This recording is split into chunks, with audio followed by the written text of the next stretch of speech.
Hello everybody, welcome back to another episode. Today I have something really cool to show you. This here is an orchid seed pod from a epidendrum.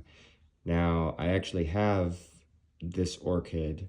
I brought the seed. I got the seeds off of a plant down the road a while ago, but I put them in the fridge and then I guess I didn't store them properly, so they're probably not viable anymore.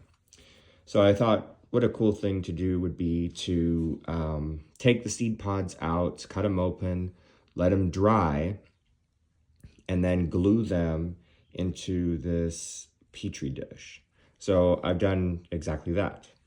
Now, for those of you who don't know, orchid seeds are extremely tiny, and I'll show you that in a second, but they don't have an endosperm. The thing that is really cool about them is that there are anywhere between thousands to millions of them, because out in the wild, they don't have any kind of way to propagate themselves. They have to rely on this mycorrhizal fungus in order to basically start the process of the seed to develop. Now, the reason they produce millions of them is because the wind actually transfers the orchid seeds and distributes them throughout the forest.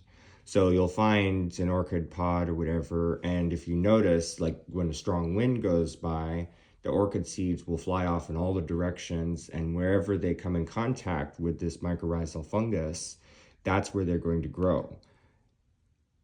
The other factors include all the conditions have to be right for the orchid to grow in that specific area though, but the main thing is that mycorrhizal fungus is imperative for orchid growth.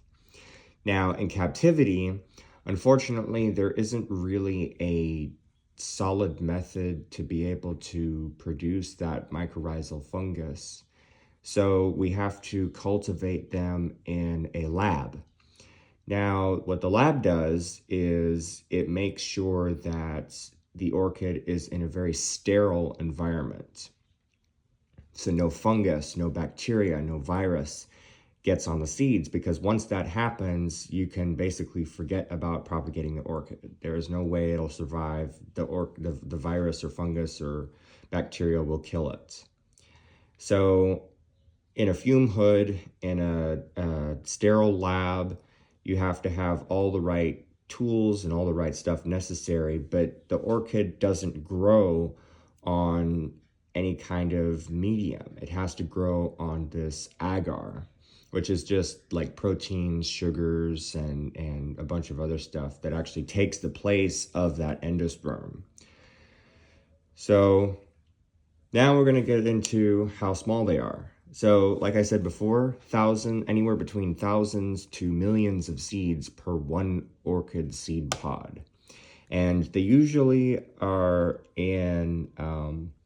they're divided, the seed pods are divided into 4 sections or 3 sections, depending on the type.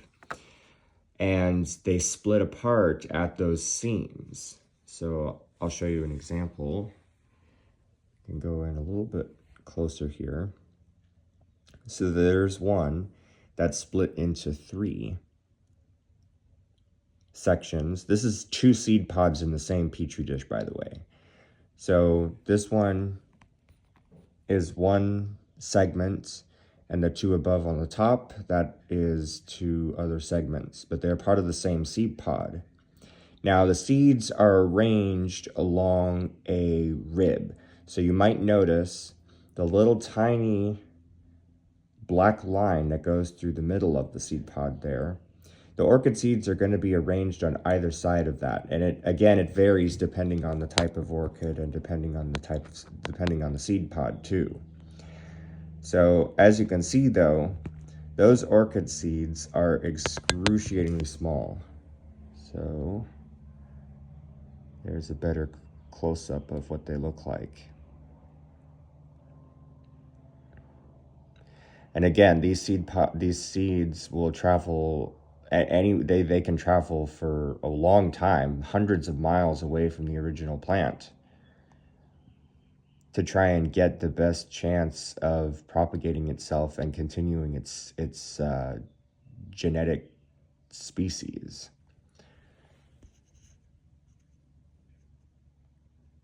So one of the things that's really cool is doing this in the lab actually encourages the best and highest number of successful seeds that go all the way through to become baby plants. So all of the seeds, they will not 100% of the seeds will not germinate, but there is a better majority and a larger majority of them germinating in the lab. Again, they have to be under the correct conditions though. So right now, if I was to propagate this, I would take most of the seeds and put them in one jar of agar. I'd probably divide one seed pod with 2 of them. One seed pod gets 2 jars of agar. And then as they grow into, they swell up. Once they reach a certain point in their life cycle, they swell up and they become protocorms. And those protocorms are the baby plants. But then they have to go through another process, and I'll put a thing up on the screen so you guys can see that, because I actually want to go into more detail about this in another video. So there it is though. But yeah, just a little introduction about orchid seeds and the seed pods. So maybe on this channel, I'll get to actually propagate some and show you guys the process of how that is done.